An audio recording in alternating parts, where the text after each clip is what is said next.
What? Yeah. What was our 217 by Smallville. we just surpassed Smallville. Yes. Huh? So, Shit. Yeah, congratulations.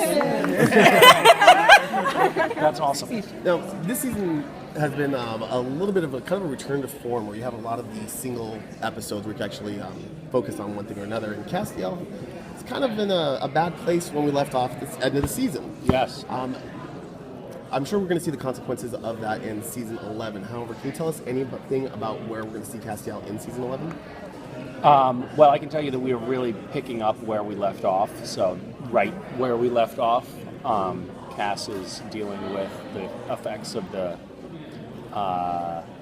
attack dog spell, and the stabbing of Crowley and the darkness. All of those things are, set up as imminent threats at the end of season 10, and we're right there in the beginning of season 11. So, in the past, sometimes the interlude between the season finale and the season premiere has been as much as a year, but it's just a few minutes in this one. So. And how is Cass going to react to the darkness? Can you tease a little bit? The darkness, I can tell you that the darkness it's a pre-biblical force, so it is a very, very big, bad, ominous force that angels only heard of as kind of a scary bedtime story, but they didn't even think that the darkness, Cass didn't think that the darkness was a real thing. Okay. So it's that old of a force. Cool. I can tell you that. So Richard Speight and Rob Benedict were the moderators of the panel, and they did a bit where they were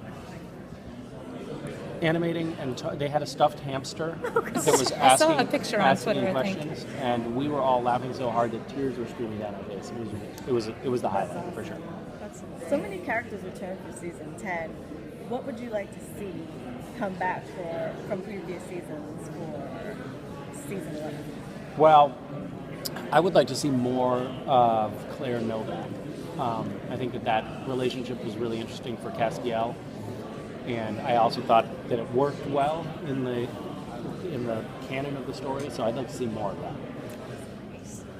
Death has always been a big part of this show. Now that Death is kind of out of the equation, how is that going to kind of mess things up a little bit? I'm not sure that it is going to mess things up much. I'll be curious to see how the writers end up dealing with that mythology point. But that Death is now dead. But also in the supernatural universe, God has been absent for a long time. So, and we seem to have dealt with that okay. So I'm sure they'll find a way to handle the death of death without losing the actual death itself as a phenomenon is going to continue to be a big part of the supernatural universe. I'm sure.